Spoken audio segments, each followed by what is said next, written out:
I really love the way that you express how to approach the design of your case study. You mentioned like designing a case study is not much different from designing a book.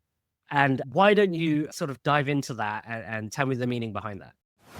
Super quickly, are you ever stuck when you're designing a new screen? You're looking at Dribbble, Behance, or Twitter. You spend hours browsing, but you actually can't quite find what you need. Well, you're in luck. I partnered with Mobbin to tell you about their world's largest UX UI library. It's 1,200 apps, 500,000 screens, and 80,000 flows. Screens, videos, prototypes, and more. You can find design patterns in seconds and never run out of inspiration again. I dropped the link in the description.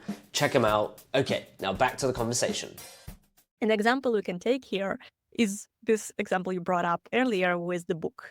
So imagine you're traveling today, you're walking down the street in the Bucharest in Romania, and you're seeing the beautiful bookshop. So you want to enter the bookshop and buy yourself a little souvenir. Maybe you collect different design books. So you enter the bookstore, and there are so many books. It's beautiful. And you're like, okay, where is the design bookstore, right? You first want to find that shelf or that department with design books, because you probably won't find the design book in the culinary section. So you go to the book section with a book stand with design books. As you arrive to the book stand, you see a lot of beautiful books, a lot of beautiful covers. Which book do you pick? Chances are you're picking the book that looks the best. Like we judge book by its cover very often. So we start with like, okay, checking the book covers. We pick the book that stands out the most for us. We read the title. Does the title engage me? Does the title invite me to actually read? Do I learn something from reading this book? You open it, and probably you don't stay there in the bookstore and start reading the whole book from the page number 1 to page number 200, right? You don't have time for that. What you do, you skim through it, you scan through it, and most likely also start from the title of content to kind of see what are the sections telling you. Do you learn something from just scanning through it quickly? And so as you are staying there, finding this interesting, curious book, you maybe compare also a couple of other books, but you basically find something that looks interesting to you, that by scanning through, you understand, okay, there is an interesting content. I actually want to learn more about it. I want to take this book to the cashier and bring it home and read it at home in a more, like, I guess, normal way, right? So that's the allegory for us to frame this and apply the same mindset to the case studies that we put today online and send out to the hiring managers, right? Because if you think about it, it's the same process. Hiring manager landing in our portfolios, first need to make sure you're the right designer, senior, fintech experience. Great, I'm in the right bookshelf section. There are a couple of thumbnails there. Which case study do I pick? I don't have time to read all of your 10 case studies. I'm going to pick 1 or 2. So the thumbnail needs to already tell the story, what's inside. The title, it needs to be inviting. It needs to tell an interesting story. It cannot be just another abracadabra, something that you don't know about. And so as you open it, you also probably don't sit and read like all the reports if you have 50 other portfolios to read through. You probably scan through these titles. And it needs to be visual. It needs to hold you by hand and tell you what you'll find inside. And only if it is engaging and checks all the boxes, you are likely gonna invite this person to have a proper conversation and quote unquote read the book. See, that's why I kind of brought this idea of, comparing to other contexts, for example, the bookstore experience. Yeah, I really like that. And what you said reminded me of this analogy I like to use when we specifically talk about titles and thumbnails, which is like YouTube videos. So you look at the thumbnail first and then you read the title, right? We Yeah. are the visual creature. So if it's not inviting, as you said, then people aren't going to click on it, right? Mhm. Same with, when we're browsing through things on social media, it's kind of the same principle of visual and title. And even though some YouTube like titles and thumbnail are quite clickbaity, but that serves that purpose, right? If you're just going to say admin CMS user management system, and then like who cares about that thing? Called If it blah blah. Yeah, A lot of exactly. people would say name that nobody knows. Yeah, exactly. And then like it would be way cooler if it was like increased retention by X%. Then they're like, whoa, okay, well, how did you do that? Or like, what did you do Mhm. it on, right? So I Yeah. I think that could be a better approach. Okay, the bookstore, the right book. So if we just play out that analogy, the hiring manager is coming in, trying to find the right book, finds the right section of the book, starts browsing.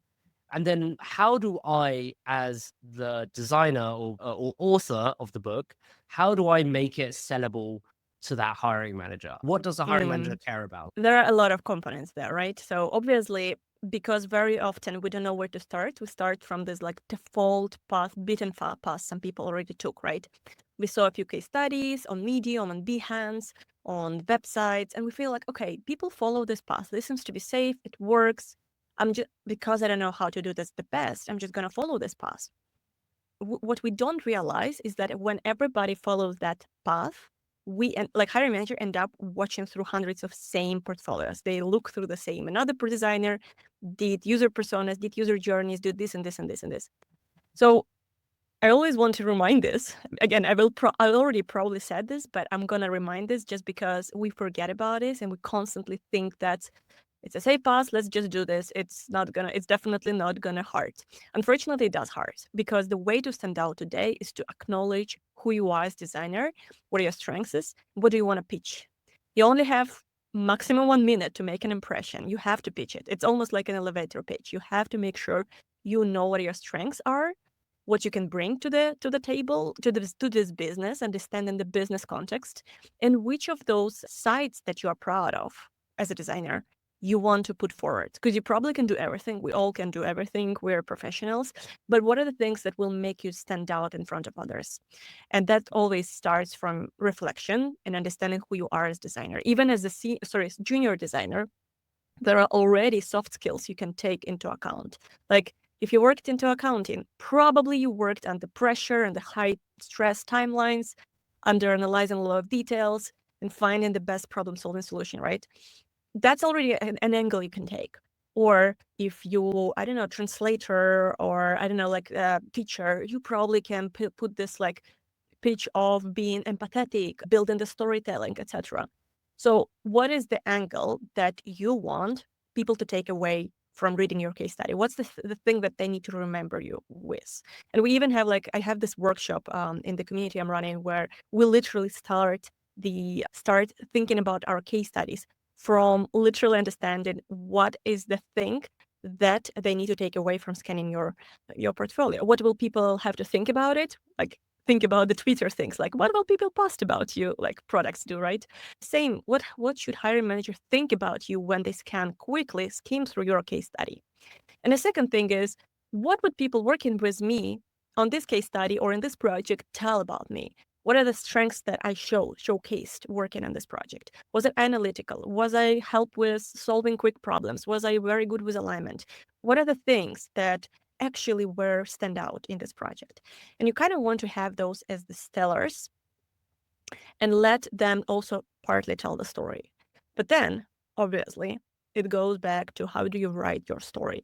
So understanding what are your strengths is good, as a good start, solid start, because it will give you an angle that many people don't do. They go for the safe path. You already know what you're pitching here. The second part is obviously structuring your project, structuring your case study that is not templated. And it means really embracing the story you went through. There were a lot of things you did there, most likely.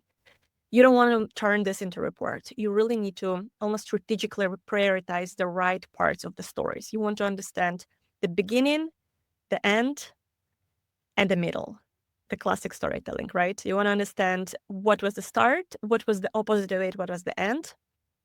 And in the middle, as you go through the process, explorations, insights, blah, blah, what was the opposition? What was the force, the conflict, the thing that didn't let you do this easily?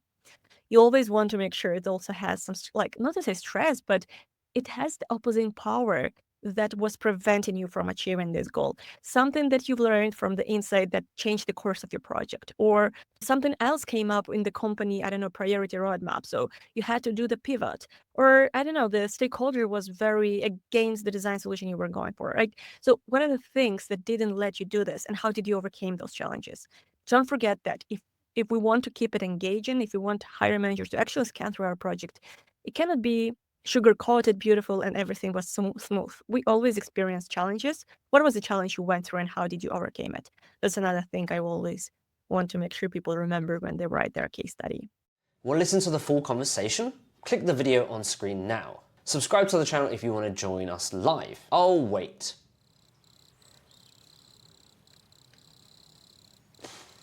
Okay, fine, you don't have to join us for the live stream, but if you like stuff like this, then click that subscribe button. I'll see you on the inside. Bye!